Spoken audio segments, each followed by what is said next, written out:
If you watch the bird forecast, you might have noticed the sort of filmic look that it has. To achieve that, I've been using a plugin called Dehancer Pro, which is I use in Adobe Premiere. I got free access to Dehancer in exchange for doing this review, but I'm not obligated to promote the product or anything like that, so it'll be pretty straightforward. The bird forecast for me is inspired by a lot of analog media, especially radio.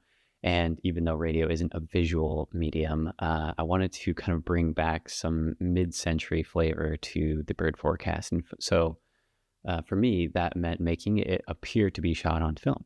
I wish I could shoot it on film every day, but in the meantime, I'm shooting on digital and creating this filmic look. In Premiere, I create an adjustment layer, which I put over my footage. And the main effects so far that I've tried out with Dehancer that I really like the look of are film grain, and I go for kind of a middle ground. I shoot for a emulation of 35 millimeter film at 250 ISO, and you can go like really grainy 8 millimeter at 500, or you can kind of mellow it out a little bit and go for the 65 millimeter. But right now that 35 has been the sweet spot for me. My favorite thing about Dehancer is the halation.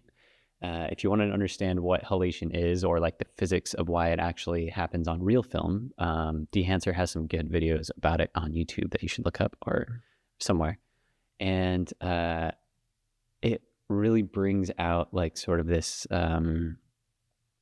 edge halo light effect around things that are particularly yellow or orange, and I use a lot of yellows and oranges in the bird forecast, and so I think it just makes them feel a little extra special.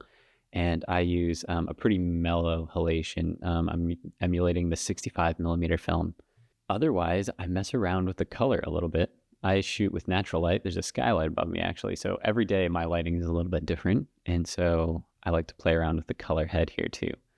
And I just tweak it a little bit today. I went a little to the blue, a little to the green, and then a little to the cyan, and that just kind of made it feel nice and warm and analog to me. And I just slap those all in the adjustment layer, and bingo bango, you're ready to go. I turn the bird forecast around ideally every day, and so I just need something that can achieve a really consistent look that to me feels right for the bird forecast. So part of my overall flow right now has been to use Dehancer to get that look, and it's been great for that. So if you want a discount code for downloading it, trying it out, that code is BIRDS, which I guess isn't super surprising, but let me know what you think, and maybe I'll make a tutorial on different ways to use it as I learn more about the software.